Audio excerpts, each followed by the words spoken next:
mengganjal atau sesuatu yang mungkin secara rasionalitas saya berpikir perlu untuk dikonfirmasi ya.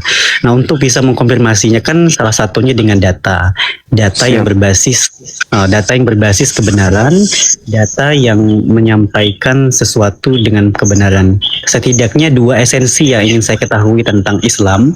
Yang pertama, kitab sucinya. Kitab suci itu kan Al-Quran, dan Al-Quran itu kan memiliki tujuan terhadap Tuhannya. Kalau Tuhannya Islam adalah Allah Subhanahu Wa Taala. Nanti saya mohon arahannya kepada Bang Zuma, mohon izin untuk dapat menyampaikan gitu ya, secara secara komprehensif kitab suci itu benarnya itu terletak di mana, kemudian Allah yang difirmankan di dalam Al-Quran tersebut itu juga benar, kemutlakannya tolong sampaikan di mana. Kemudian yang kedua adalah yang menyampaikan artinya yang memberikan Tuhannya memberikan wahyu.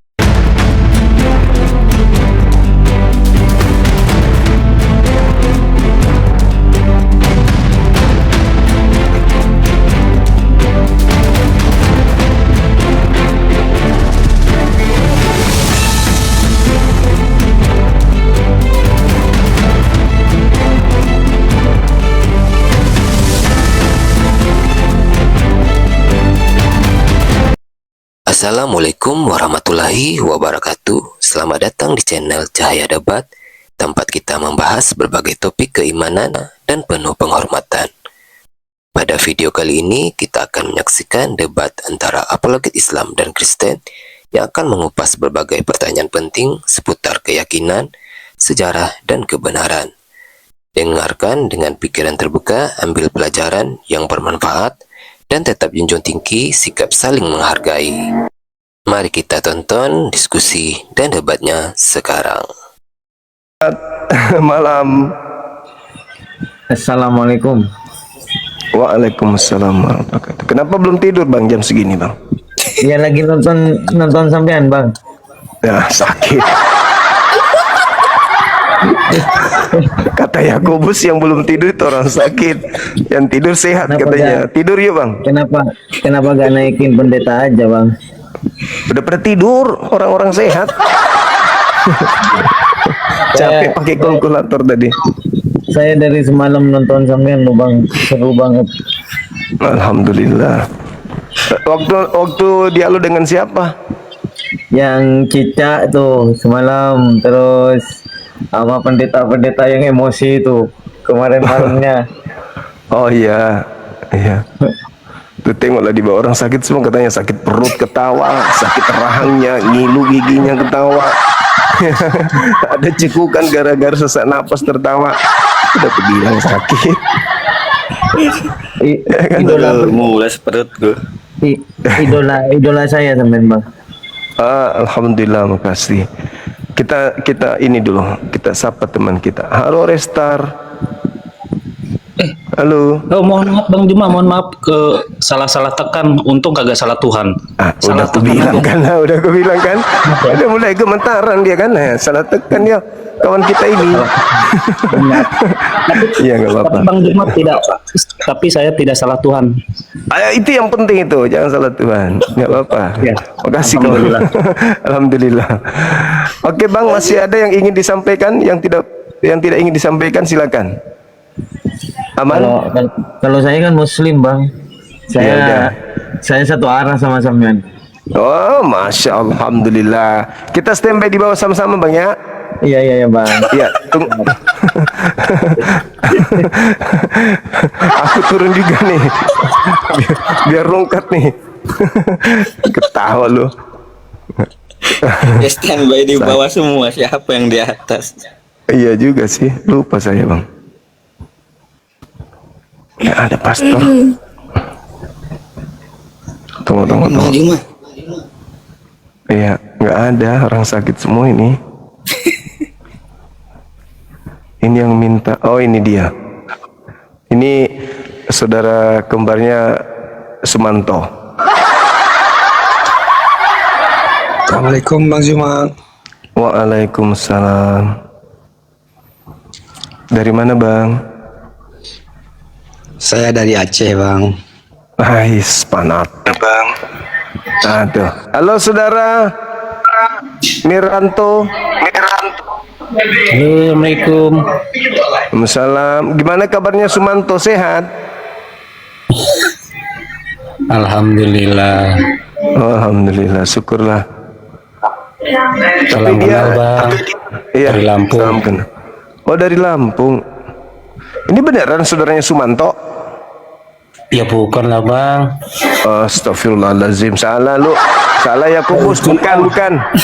Ah, salah orang kita ini. Jangan sama muslim.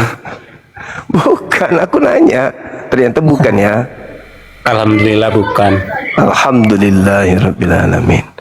Oke abang, ada lagi Nyimak yang aja bang ini. Siap.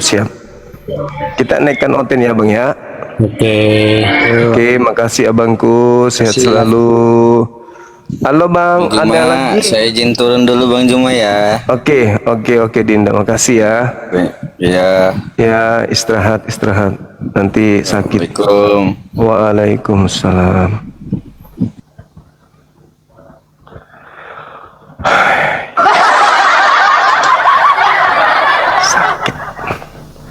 Sakit belakangnya.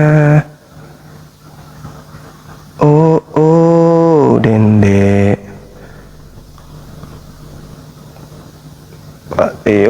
Pak Leo. Dia sudah susah dihubungi karena gara-gara pinggangnya sakit. Sampai sekarang tidak sembuh-sembuh. Karena dia suka makan enceng gondok. Wow. Sabar teman-teman.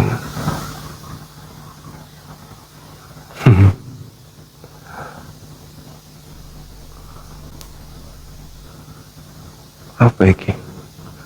Adrako. Halo abang, Dari mana? satu match Dari mana ini? dari Garut. Oh ya, aku lagi cari pendetaku mbak. Cari pendetanya aku. Aku nggak kedengeran. Iya, aku juga cari pendetanya semana. Nah, bisa ngomong naon? Iya.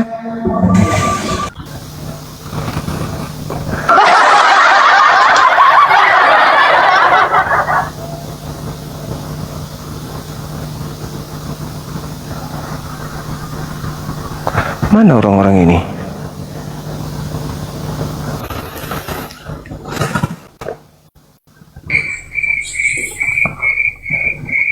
Jangkrik.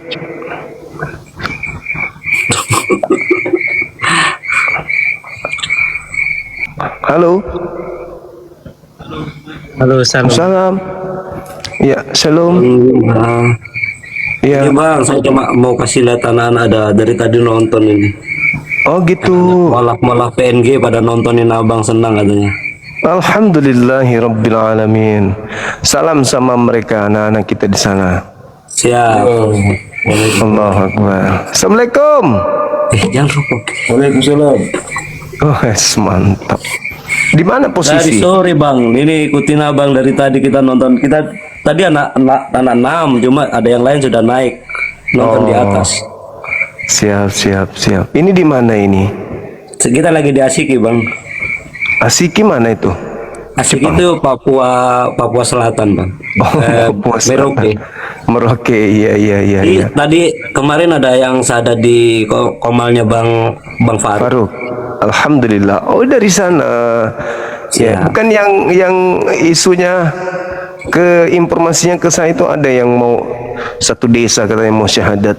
18 nih bang. 18 orang. 18 desa. 18 desa. Itu serius? Serius bang. Alhamdulillahirrabbilalamin.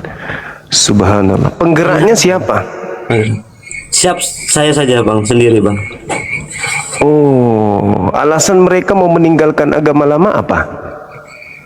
Nah, kalau ini anaknya yang bendahara ini bang, bendahara apa? Wah, gereja. Punya bapak bendahara. Iya, bukan bon, jabatan bendahara atau kupu bapak. Iya, bendahara. Terus yang di atas ada anaknya pendeta juga bang, satu orang. Oh. Masih pendeta bapaknya bang. Pendeta rencana ikut juga? Insya Allah semua bang. 18 desa. Semuanya kalau sama yang sudah kan 6 desa, tambah lagi 18, 24. Ini datang lagi 2 orang. Besok mungkin kita mau apa? Tadi sudah ditanyakan Bang Faruk sudah datang. Ini anak dua desa lagi ini datang ini diutus dengan desanya, Bang.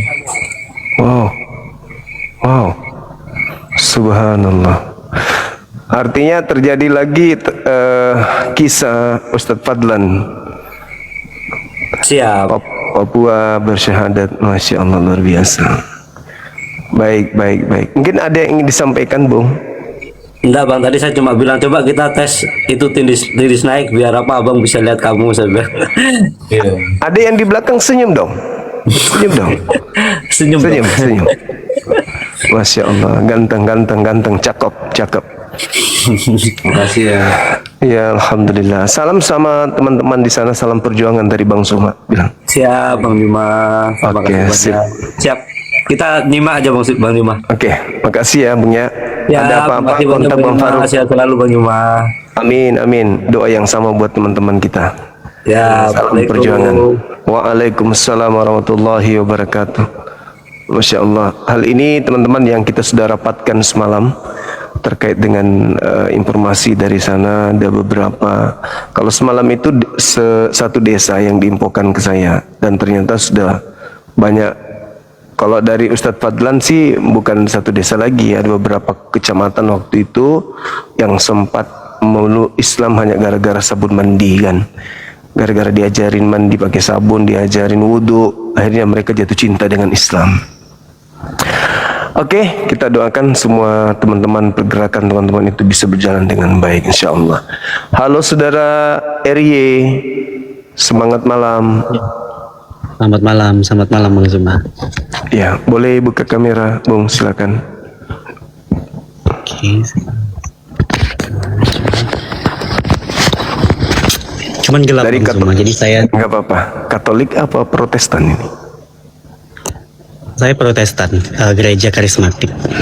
Oh, karismatik. Temannya saudara Luga Tambunan berarti. Ya. Ya, silakan. Oke, baik. Saya sebenarnya mendisklaimer sebentar Bang Zuma. Saya Boleh. jadi memang keluarga besar adalah apa namanya? Nah, jadi saya mohon maaf ya, saya gelap. Memang saya sudah nyatain tadi awal gelap, jadi nggak kelihatan kan ya. Siap, Saya mencoba membuka.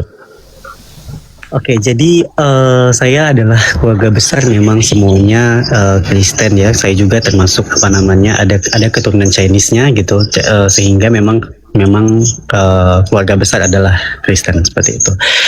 Jadi agama mengikutlah seperti itu ya dari orang tua. Nah di sini saya sebenarnya ada sesuatu hal yang cukup bisa terbilang mengganjal atau sesuatu yang mungkin secara rasionalitas saya berpikir perlu untuk dikonfirmasi ya. Nah untuk bisa mengkonfirmasinya kan salah satunya dengan data yang berbasis kebenaran, data yang menyampaikan sesuatu dengan kebenaran. Setidaknya 2 esensi yang ingin saya ketahui tentang Islam. Yang pertama kitab sucinya. Kitab suci itu kan Al-Quran, dan Al-Quran itu kan memiliki tujuan terhadap Tuhannya. Kalau Tuhannya Islam adalah Allah Subhanahu Wa Taala. Nanti saya mohon arahannya kepada Bang Zuma, mohon izin untuk dapat menyampaikan gitu ya secara secara komprehensif kitab suci itu benarnya itu terletak di mana, kemudian Allah yang difirmankan di dalam Al-Quran tersebut itu juga benar, kemutlakannya tolong sampaikan di mana. Kemudian yang kedua adalah yang menyampaikan ya, yang menyampaikan artinya yang memberikan Tuhannya memberikan wahyu kepada yang menjadi perantaranya untuk disampaikan kepada umat manusia itu secara kredibilitas ataupun secara akuratnya seseorang tersebut ya Nabi Muhammad gitu ya, secara sejarah dan mungkin secara komprehensif datanya juga bisa sampaikan kepada saya. Mohon izin dua esensi itu yang mungkin menjadi pemahaman saya untuk malam ini. Terima kasih Bang Bunda. Iya, boleh diawali dengan yang pertama tadi, silakan. Biar yang pertama kitab suci. Terkait dengan kitab suci. Kitab suci. Baik, jadi sekaitan Anda adalah seorang Kristen, untuk mengetahui bahwa salah satu aspek pembenar oleh logika sehat manusia akan kebenaran Quran itu adalah ketika berbagai macam polemik yang terjadi di antara keturunan Nabi Yakub. Banyak polemik yang terjadi, bagaimana hidup mereka, dan orang Kristen pasti tahu itu. Bagaimana mereka ribut dengan Nabi Musa, bagaimana mereka ribut dengan Nabi Isa, Yesus. Nah, kemudian Al-Quran datang menjelaskan itu. Di dalam surah An-Naml ayat 76, di situ Al-Quran mengurai dirinya. Inna hazal Quran, sesungguhnya inilah Al-Quran yang menjelaskan kepada kaum Bani Israel sebagian besar dari persoalan yang mereka perselisihkan. Al-Quran ini bercerita tentang keadaan sekarang, masa Nabi Muhammad sampai sekarang. Mereka masih berselisih. Itu mereka masih berselisih. Kenapa masih berselisih? Di permukaan kita lihat, Kristen tidak mungkin mau mengatakan bahwa Kristen itu salah dan Yahudi itu benar. Udah pasti orang Kristen mengatakan bahwa Yahudi salah karena telah menolak Nabi Isa atau Yesus. Maka kudu diperlukan adanya Kristen. Yahudi pun mengatakan demikian. Kristen itu keliru, maka kudu Yahudi itu dipertahankan. Nah, kemudian Al-Quran datang tuh. Al-Quran menjelaskan kepada Bani Israel sebagian besar dari persoalan yang mereka perselisihkan. Apa persoalan besar yang mereka perselisihkan? Terkait Nabi Isa alaihissalam. Jadi Kristen dan Yahudi itu berselisih tentang manusia ini. Kami menyebutnya Isa, mereka menyebutnya Yosua, orang Kristen menyebutnya hari ini Yesus. Nah, ini yang kemudian perlu dipahami secara komprehensif sesuai dengan keinginan saudara, bahwa hari ini dan seterusnya orang Yahudi dan Kristen tidak akan mungkin satu rumah ibadah menyembah kepada Tuhan yang sama. Kenapa? Karena ada perselisihan tajam di situ. Apa itu? Saudara kami Kristen tidak mungkin mau mengakui bahwa Yesus adalah reinkarnasi atau inkarnasi atau teofani daripada dewa Romawi. Itu mustahil. Tetapi orang Kristen akan mengatakan Yesus itu adalah Bapa Elohim, Tuhannya Yahudi yang turun mengambil rupa manusia. Betul? Inilah yang diterangkan oleh Al-Quran. Inilah yang diterangkan oleh Al-Quran, bahwa sangkaan orang Yahudi bahwa Isa itu adalah penyesat dan tukang sihir, anak zina, anak haram, itu dijawab oleh Al-Quran. Inni Abdullah atani al-kitab wa ja'alani nabiyan. Bahwa Nabi Isa yang ditolak oleh mereka, yang dituduh sebagai anak zina dalam Talmud mereka, itu sesungguhnya adalah Rasul utusan Tuhan yang sebenarnya mereka tunggu-tunggu selama ini. Lalu kata Quran kepada orang-orang Kristen, Quran mengatakan bahwasanya Nabi Isa sesungguhnya bukan Tuhan. Nabi Isa sesungguhnya tidak disalib. Yang disalib adalah orang yang diserupakan bagi mereka. Ini perselisihan tajam. Al-Quran datang memberikan solusi. Nah, kita orang yang muncul belakangan ini pun harus mikir nih dengan adil, dengan bijak, dengan arif, bahwa yang terjadi antara Yahudi dan Kristen ini itu tidak pernah dipelajari oleh Nabi Muhammad dengan membaca Torah, dengan membaca Bible, dengan membaca Injil. Gak pernah. Nabi Muhammad buta huruf. Bagaimana mungkin dia bisa memberikan solusi dari perselisihan yang terjadi sementara dia tidak ada pada masa itu, tidak hadir pada masa itu, tidak ada saksi yang datang kepadanya. Oleh karena itulah kemudian kami beriman Al-Quran ini adalah informasi gaib dari pencipta langit dan bumi yang maha tahu, kemudian mengutus Roh Kudus datang kepada Nabi Muhammad menjelaskan hal-hal gaib kepada beliau, sehingga ada kesinambungan cerita antara Yahudi, Nasrani, dalam hal ini Kristen, dan juga kepada Islam itu sendiri. Jadi Bung, ketika dikatakan pertanyaan saudara bagaimana Al-Quran itu bisa menjelaskan dirinya, ya, Al-Quran mengatakan bahwasanya apa yang terjadi di antara perselisihan yang terjadi antara orang-orang Yahudi dengan orang Nasrani dan orang yang zalim di antara mereka, itulah yang diterangkan oleh Al-Quran kemudian. Lalu di ayat lain Al-Quran menarasikan dalam surah Al-Ahqaf ayat 12. Bismillahirrahmanirrahim. Wa min qablihi kitabu Musa imama wa rahmah. Jadi Al-Quran menjelaskan sebelum Al-Quran yang ada pada wahai Nabi Muhammad itu telah aku wahyukan kitab kepada Musa, yaitu Torah, sebagai petunjuk dan rahmat.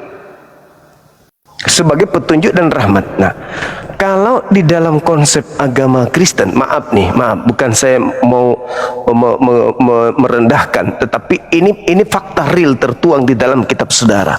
Kalau Al-Quran mengatakan Torah itu adalah imamah, petunjuk, warahmah, dan kasih sayang, Paulus mengatakan bahwa tidak ada orang yang dibenarkan karena Torah. Bahkan kalau kita lihat dalam Filipi 3 nomor 8, Paulus mengatakan bahwa apa yang diimaninya, diyakininya, yaitu Torah, sebelum Yesus datang, maka setelah Yesus datang sekarang dianggapnya sampah. Tidak ada orang yang dibenarkan karena menjalankan Torah. Kalau kita baca lagi Galatia 5 nomor 2, nomor 3, nomor 4, itu sadis. Kita baca Galatia 2 nomor 16, nomor 21, itu sadis banget. Pitnahan Paulus terhadap firman Tuhan yang datang kepada Bani Israel melalui perantaraan Nabi Musa alaihissalam. Sedangkan Yesus mengatakan apa tuh? Matius 5 nomor 19, barang siapa yang mengajarkan Taurat, melakukan segala perintah-perintah yang ada di dalamnya, lalu mengajarkan kepada orang lain untuk melakukan hal yang sama, maka dia akan menempati tempat tertinggi di dalam kerajaan surga. Tapi Paulus mengatakan tidak ada orang yang dibenarkan. Nah, inilah Al-Quran datang menjelaskan apa yang diperselisihkan tersebut. Makanya Al-Quran itu netral dia. Al-Quran itu netral, menjadi tolak ukur kebenaran dari apa yang pernah Tuhan torehkan kepada nabi-nabi sebelumnya. Itulah Al-Quran, Bu. Silakan.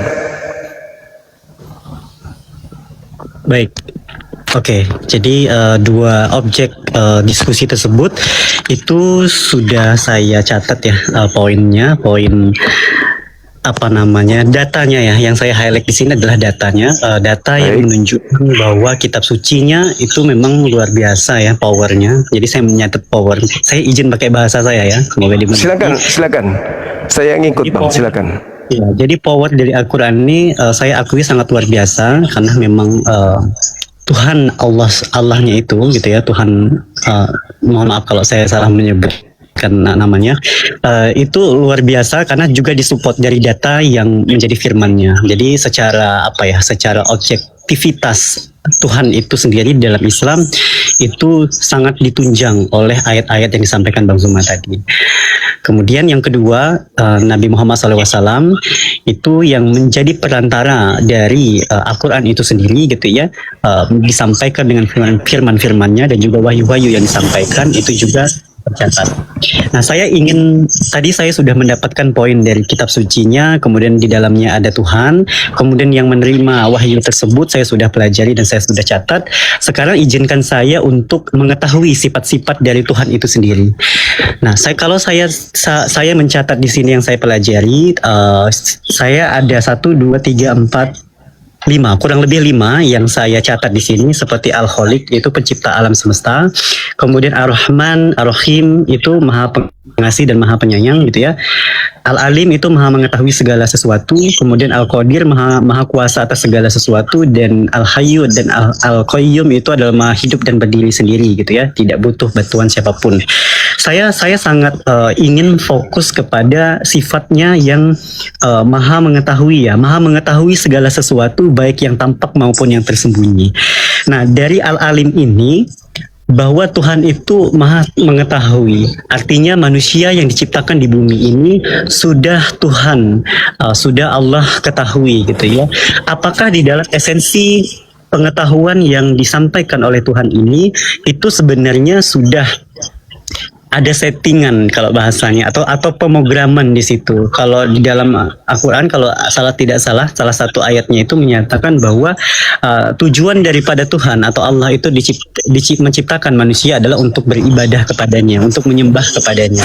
Nah, sedangkan sifatnya itu adalah Al-Alim, dia mengetahui segala sesuatu. Artinya dia sudah tahu tujuan dari manusia itu diciptakan untuk menyembahnya gitu ya, untuk beribadah kepadanya.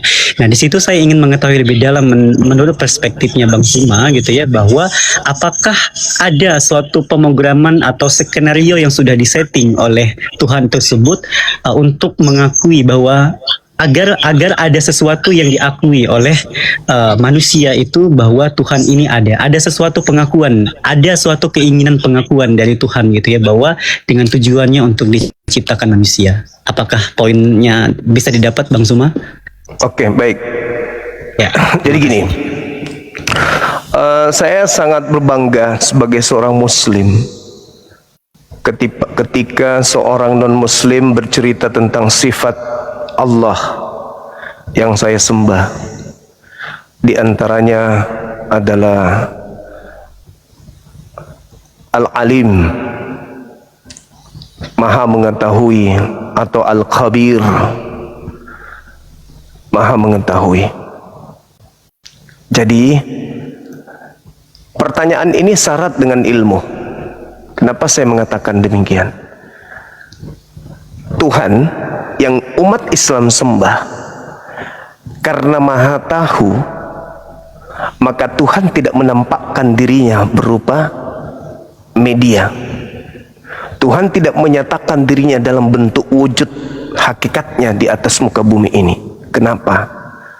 Karena Tuhan sudah menitipkan serpihan cahaya terkoneksi dengan dirinya pada diri manusia, yaitu akal. Yang pertama. Yang kedua, saya pinjam di dalam kitabnya saudara kita Yahudi, Kejadian 6 nomor 3. Rohku, kata Allah, rohku tidak selama-lamanya tinggal di dalam diri manusia. Jadi ada dua serpihan cahaya dari sifat Allah yang melekat pada diri manusia, yang ditanamkan Allah kepada kita manusia supaya kita bisa sampai kepada Allah. Yang pertama, akal. Yang kedua, roh. Coba kita lihat, motor terdiri dari benda-benda keras, tapi bisa bergerak dengan adanya BBM. Ruh. Lihat mayat. Mayat tak bisa ngapa-ngapain karena sudah tak ada lagi unsur penghidup yang ada pada dirinya, yang Tuhan titipkan berupa roh. Manusia terkadang lalai. Umat Islam tak punya Tuhan karena tak ada dilihat.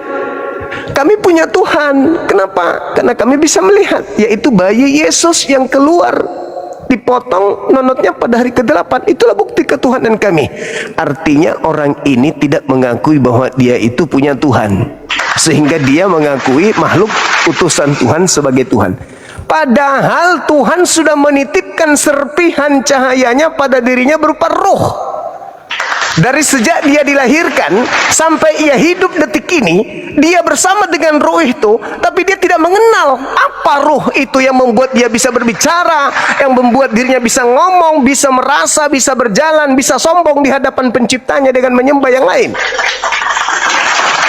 Ada ruh, esensi yang pernah terpisah dari sejak ia dilahirkan sampai detik ini, sedetik pun tidak pernah terpisah, yaitu ruh yang melekat padanya, yang dipakainya untuk membangkang kepada Tuhannya.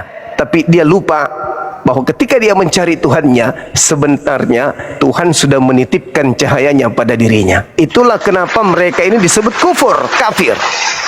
Jadi akal ini adalah makhluk materi Tuhan yang tertanam dalam materi fisik tubuh kita sebagai manusia. Saya ulang lagi, akal makhluk materi Tuhan yang ditanamkan, yang dibenamkan pada diri kita manusia, sehingga Tuhan tidak perlu turun menjadi makhluk untuk kita kenal. Kenapa?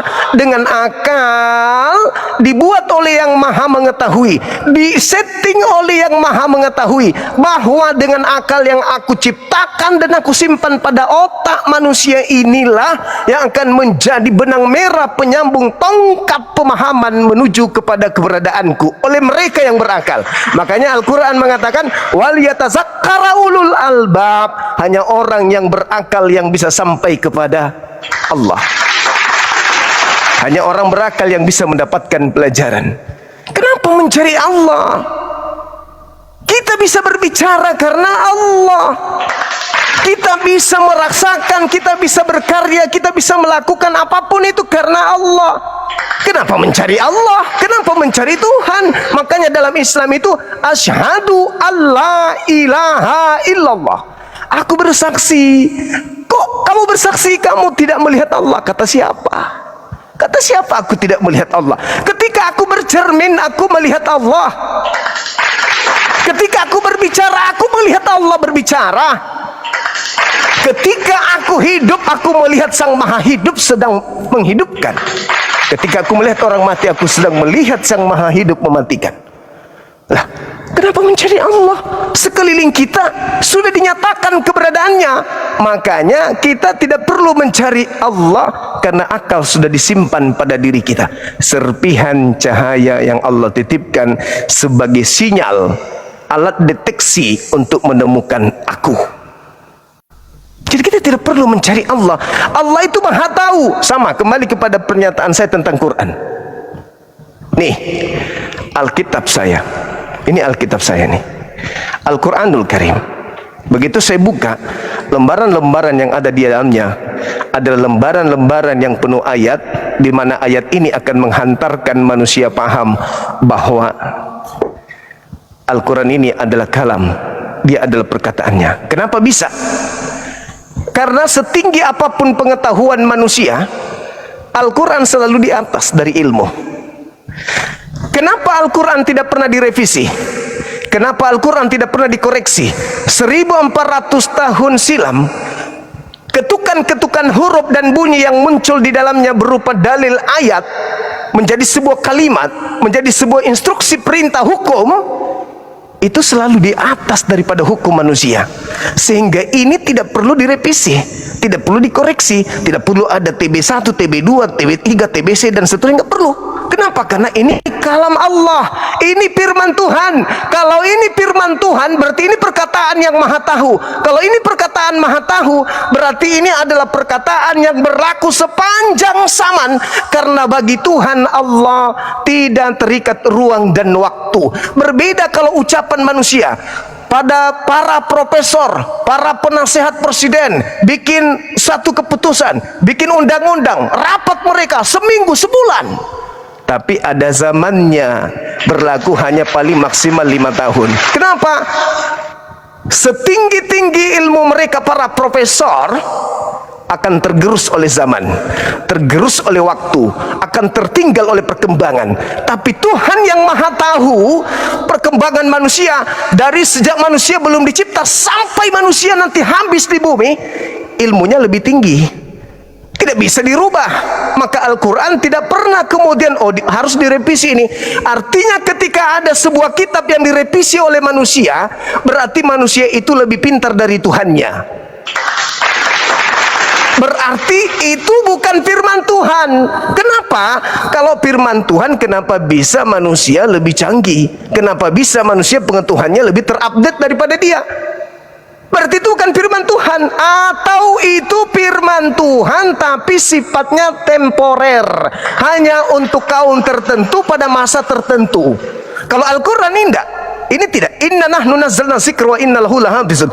Aku Tuhan yang mewahyukan Al-Quran, aku juga yang akan menjaganya. Artinya bukan dijaga doang. Artinya apa?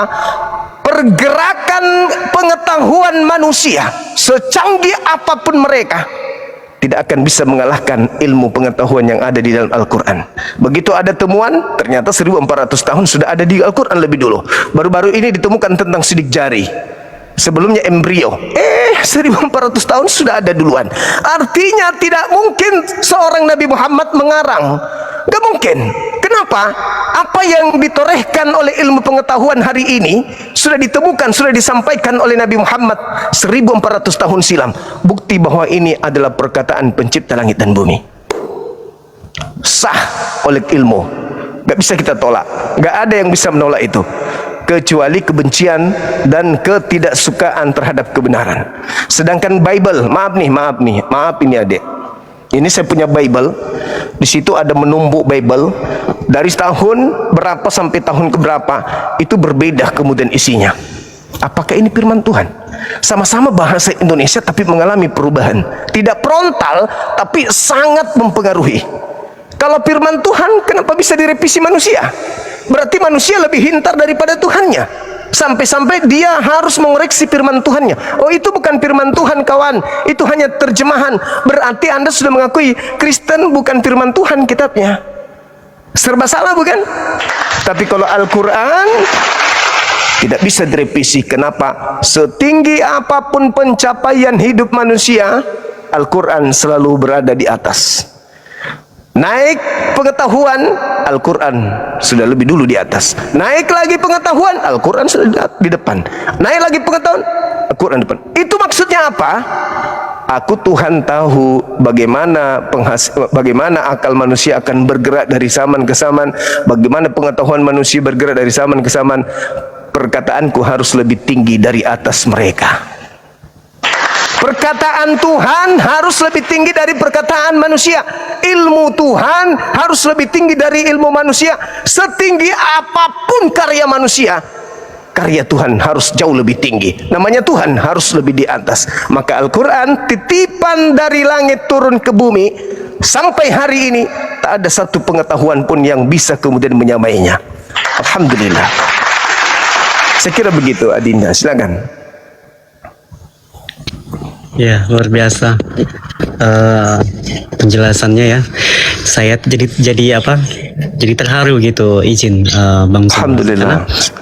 Ya, saya terharunya adalah poin-poinnya itu bukan hanya sebagai apa ya? Sebagai pengingat bagi saya seorang pencari ya. Jadi sebenarnya saya ini sedang mencari sesuatu yang saya percaya bahwa Tuhan itu esa, saya percaya bahwa Tuhan itu satu gitu. Tetapi saya esensi dari agama yang sangat mendekati apa yang menjadi logis saya antara agama saya sekarang dengan agama Bang Zuma seperti itu ya. Hingga saya pengen secara komprehensifnya, bukan berarti saya di sini adalah tujuannya belajar Bang Zuma, bukan untuk apa memuji atau mungkin saya ingin mendoktrin seperti yang lain-lainnya gitu ya. Karena saya sendiri di umur 21 tahun ini adalah umur yang sangat logis bagi saya untuk menentukan pilihan dan berpikir secara logis juga. Karena kehidupan selanjutnya, planning akan dunia itu harus diseimbangkan dengan agama. Saya percaya itu. Nah, ketika diseimbangkan dengan agama, maka kebaikan apa yang harus dipertaruhkan untuk mendapatkan kehidupan yang lebih baik dan juga selamat antara dunia maupun juga nanti di keabadian yang kekal. Itu yang saya tujuan saya ya Bang Zuma, mohon arahan. Iya, iya. Baik, terima kasih pertanyaan-pertanyaan saya tadi sudah dijawab. Yang pertama tentang kitab suci, kemudian yang kedua tentang yang sebagai perantaranya, kemudian sifat-sifat Tuhan. Jadi sangat terstruktur gitu ya, sangat terstruktur dan juga sangat dapat dimengerti secara umur saya ya. Umur saya yang 21 tahun sangat Masya muda Allah. gitu ya, yang mampu untuk bisa menerima secara akal sehat. Karena saya tidak mau, saya jujur saja, saya dengan siapapun, misalnya baik itu sesama Islam ataupun sesama seiman saya ataupun dari agama lain, ketika tidak masuk akal dalam logis saya gitu ya, dan tidak berdasarkan data, saya tidak mau untuk percaya itu. Nah, Iya. makanya saya untuk mendapatkan data tersebut saya harus berbicara dengan sumber. Nah, izin Bang Zuma, satu hari ini saya sudah 3 kali naik koma, 2 di ustadz sebelumnya, di koma sebelumnya, dan terakhir adalah malam ini. Memang saya sengaja untuk planning waktu, kalau Tuhan kasih saya waktu untuk naik, itu rezeki saya mendapatkan sumber ilmu dari Bang Zuma, seperti itu. Salah satunya closing statementnya ya dari saya yang saya tanyakan adalah dasar dari kitab suci itu sendiri, kemudian siapa yang menerima wahyu dari Tuhan itu, dan bagaimana sifat Tuhan itu. Dan saya sudah paham itu. Terima kasih banyak. Ya, sama-sama. Alhamdulillah. Jadi adik Arya ini, apa yang adik alami sekarang ini, itu banyak dialami oleh anak-anak seumuran adik itu di barat.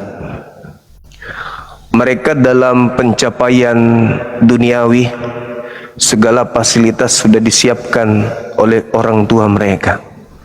Bahkan cenderung mereka itu banyak yang hidupnya glamor, menghabiskan uang dan seterusnya. Tapi mereka merasa hampa.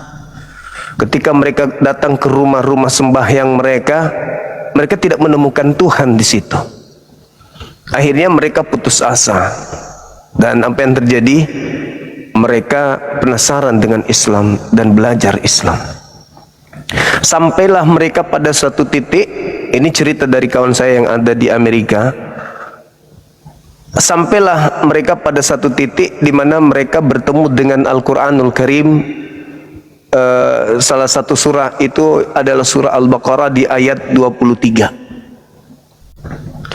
Ayat itu menerangkan begini, Bismillahirrahmanirrahim. Wa in kuntum fi raibim mimma nazzalna ala abdina fa'tu bi suratin min mithlih wad'u syuhada'akum min dunillah in kuntum shadiqin. Al-Quran mengatakan tantangannya kepada dunia. Sederhana tantangan itu, tapi sudah 1400 tahun silam tidak ada kekuatan yang menyanggupi untuk menjawab tantangannya. Apa kata Quran? Wa in kuntum fi raibim mimma nazzalna ala abdina.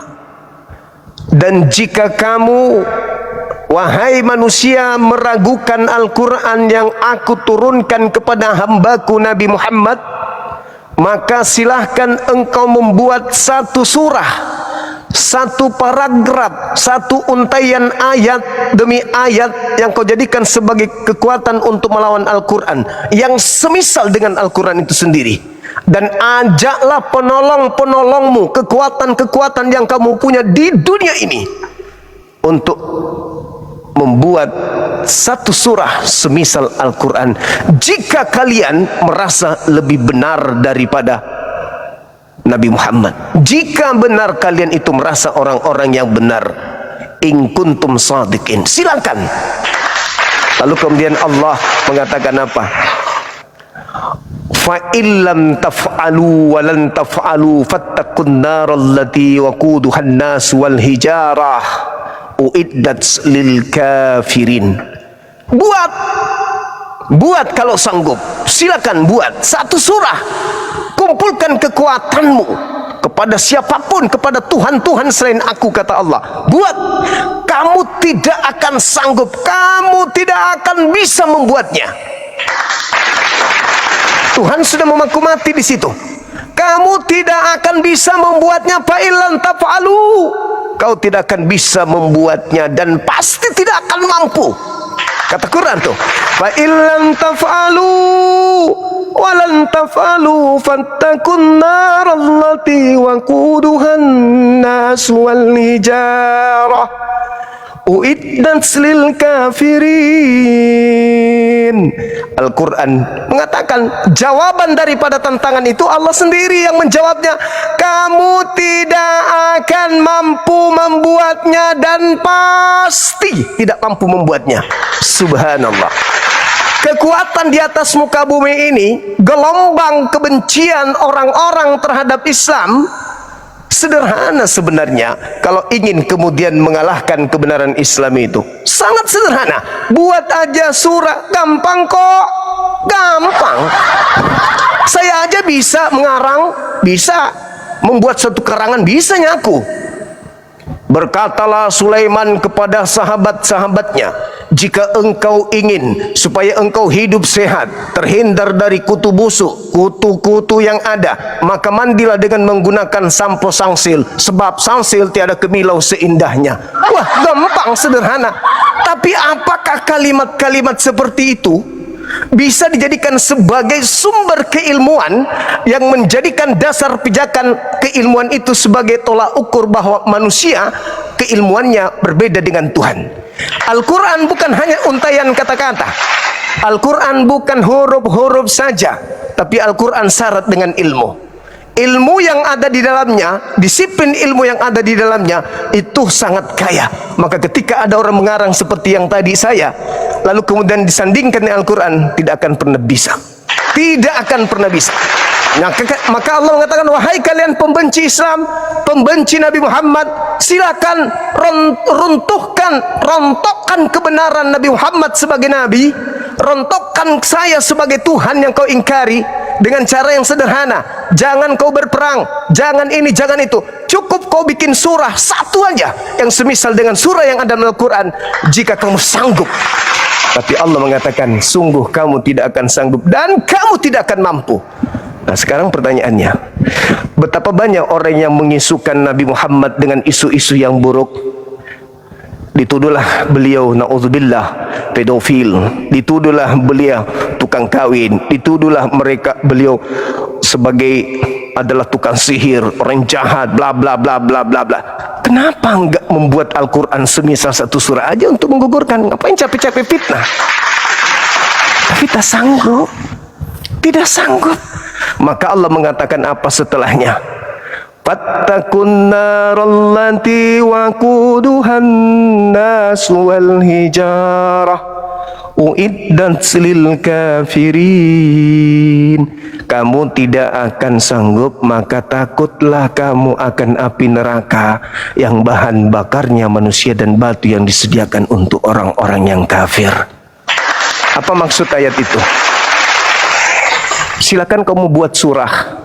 Kau ingkari aku, kau ingkari nabiku, kau ingkari firmanku, berita besar yang datang berupa Quran kau ingkari. Oke, silakan. Silakan kau buat satu surah yang semisal. Kalau kau bisa runtuhkan ketuhananku, kalau kau bisa runtuhkan kenabian utusanku, kalau kau bisa runtuhkan Al-Quran sebagai kalamku, silakan kau buat surah. Tetapi ingat, kamu tidak akan pernah sanggup membuatnya dan tidak akan pernah mampu. Oleh karena itu, Allah menebarkan kasih sayangnya. Maka karena itu takutlah kamu kepada api nerakaku. Takutlah, artinya berimanlah kepada aku, karena kau tidak akan pernah sanggup. Berimanlah, berimanlah, daripada kau masuk ke dalam neraka jahanam yang bahan bakarnya adalah manusia dan batu yang aku siapkan untuk orang-orang yang ingkar terhadap Islam. Tuh, Al-Quran dimenarasikan. Inilah ayat yang dipakai, yang dibaca oleh anak-anak genset yang ada di barat, sehingga mereka berlomba-lomba meluk Islam. Kenapa nggak ada orientalis barat, penemu ini, penemu itu, penemu? Kenapa nggak menemukan satu surah untuk menantang Al-Quran? Gampang kok itu. Sekarang sosial media ada di mana-mana. Anak kecil aja sudah pegang HP. Nenek-nenek yang buta huruf, yang tidak bisa baca pun sudah bisa pegang HP.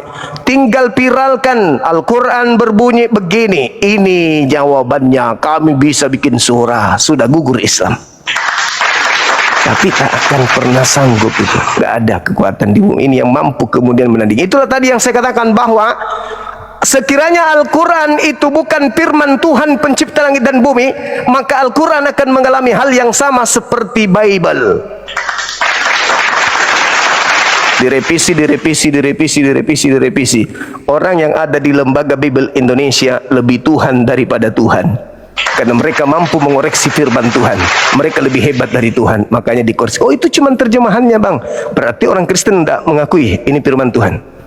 Berani nggak orang Kristen katakan ini bukan firman Tuhan? Itu firman Tuhan. Kenapa dikoreksi? Kenapa direvisi? Oh, itu cuma terjemahan. Berarti bukan firman Tuhan. Oh, itu firman Tuhan. Kenapa dikoreksi? Oh, itu cuma terjemahan. Berarti bukan firman Tuhan. Oh, itu hanya terjemahan. Gitulah terus muter-muter terus sampainya mati. Sekira begitu, adik Eri. Maaf kalau panjang lebar, silakan.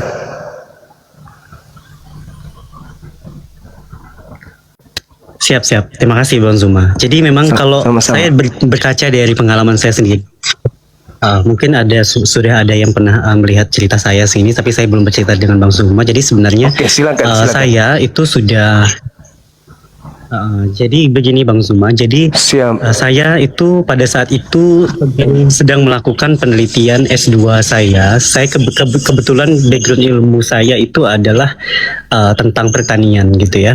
Nah, jadi saya mencoba pada saat itu saya mencoba mengumpulkan gap riset di mana pada saat itu saya ingin menguji metode konvensional dengan penyerbukan alami tanaman yang digunakan oleh angin gitu ya. Saya mencoba dengan ilmu atau pelajaran yang saya sedikit pelajari ini sebenarnya kan adalah milik Tuhan gitu kan ya. Milik Tuhan gitu. Jadi segala sesuatu yang ada di dunia ini milik Tuhan. Maka saya beranalogi sedikit-sedikit menguji analogi saya yang mungkin agak recehan ini gitu ya, bahwa apakah ada ayat gitu yang menjelaskan tentang ini. Karena ketika hasil riset saya gitu ya, Al-Hijr ayat 22 itu saya ayat 22. Iya, Masya Allah. Subhanallah. Jadi gini. Subhanallah. Lanjut. Ya, jadi gini, hasil penelitian saya itu menunjukkan bahwa campur tangan secara metode konvensional itu tidak begitu baik ya hasilnya gitu ya. Terlihat dari fase regeneratifnya, misalnya dari keadaan mahkota atau buah dari proses pembentukannya gitu ya.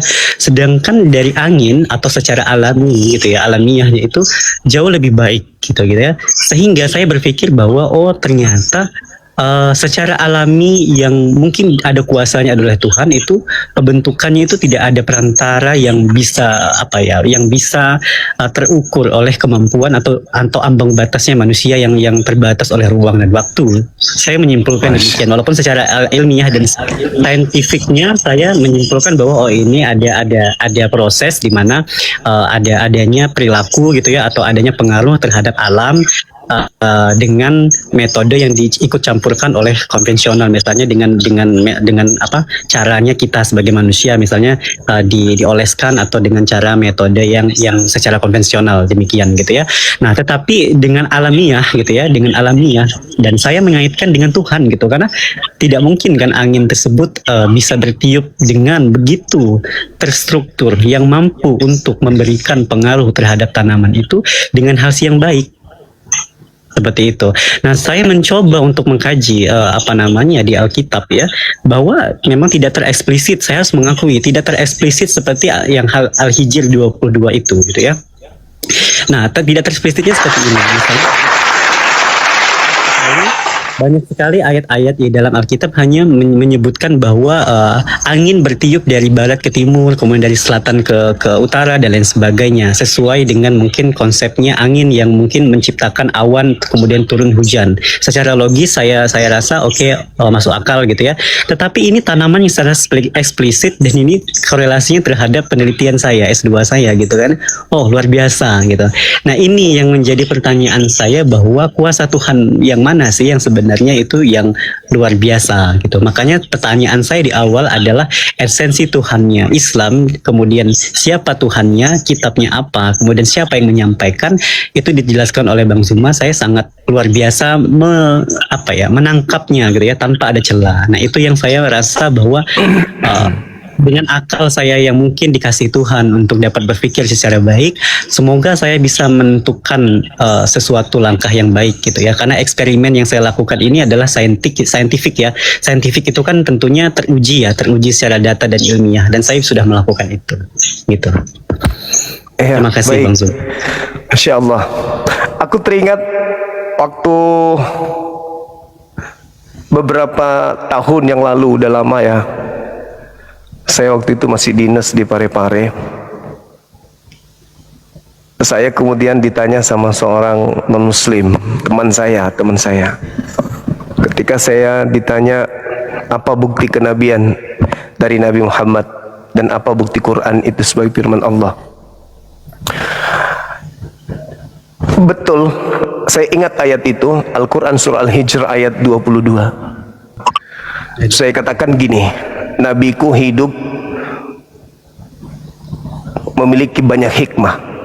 Di antaranya beliau masih dalam kandungan, ayah sudah tak ada. Untuk memutuskan mata rantai fitnah manusia kufur yang akan mengingkarinya, bahwa pengetahuan Nabi Muhammad itu berasal dari ayahnya.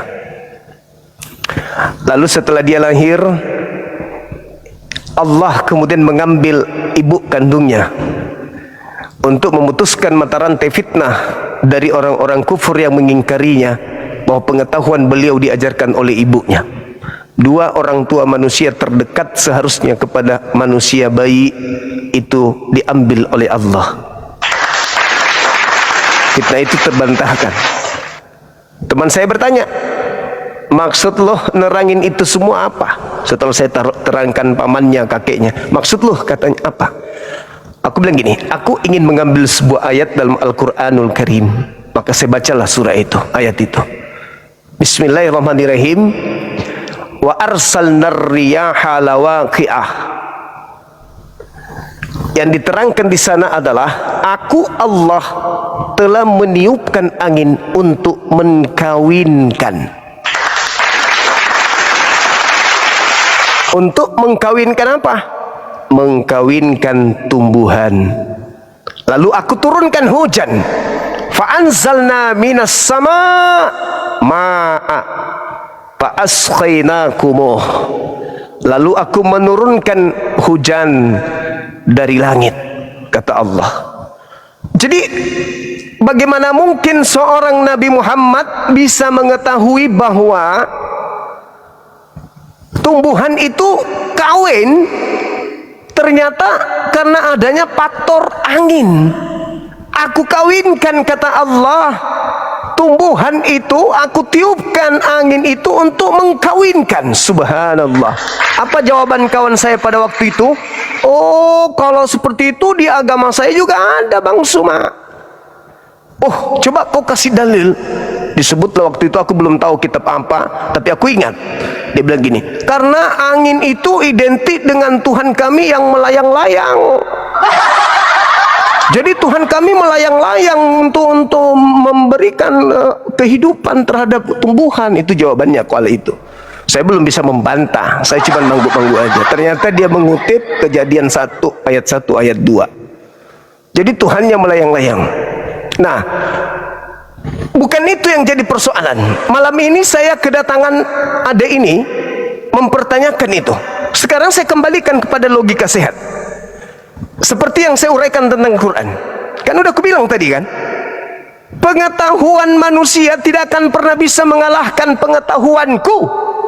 Maka ketika mereka menemukan ayat-ayat yang salah di dalam Al-Quran, menurut perspektif pengetahuan disiplin ilmu yang mereka punya, maka Al-Quran dikoreksi dong. Iya kan? Misalnya nih, di dalam Al-Quran mengatakan bahwa tumbuhan itu dikawinkan dengan cara begini begono, selain daripada ditiupkan angin tadi. Maka direvisi dong. Yang tadinya kemudian babi haram menjadi babi hutan haram dong, supaya bisa lebih masuk. dalam kehidupan kepentingan manusia. Tapi faktanya enggak. Aku lebih dulu sudah mengatakan kepada utusanku, apa yang kamu temukan dalam ilmu pertanian yang dibutuhkan oleh kemaslahatan manusia, lebih dulu sebenarnya sudah aku ajarkan melalui Nabi Muhammad 1400 tahun silam. Itu baru satu disiplin ilmu, belum yang lain, belum yang lain. Artinya bahwa Al-Quran menjelaskan kepada kita Allah telah meniupkan angin untuk mengkawinkan. Bagaimana Nabi Muhammad bisa tahu? Mikroskop belum ada, komputer belum ada, ya, kamera 360 belum ada, nggak ada sama sekali, nggak ada. Tapi seketika datang kepadanya. Kenapa? Karena itu tadi Al-Khabir, Al-Alim, berasal dari yang maha mengetahui. Subhanallah, luar biasa Islam itu. Silakan Dinda, lanjut. Iya, sebenarnya sudah poin yang saya sampaikan atau pertanyaan yang saya sampaikan sudah terjawab semua sih Bang Suma. Terima kasih. Alhamdulillah. Iya, sama-sama. Oke, tolong di follow dong akun saya. Oh iya, saya izin follow. Siap. Sudah. Oke, thank you. Minimal sharing, kita sharing terkait ya apapun itu yang bisa kita perbincangkan kan gitu ya. Siap. Oke. Terima kasih banyak Bang Suma. Siap. Di kota mana adek ini? Saya di daerah Sumatera bagian selatan. Oh, iya. Oke. Bagian selatannya ini ya Lampungnya Bang ya. Di bagian Lampungnya. Di Lampung. Wow. Lampung itu kota kecil. Dan insya Allah tahun ini saya akan ke Lampung.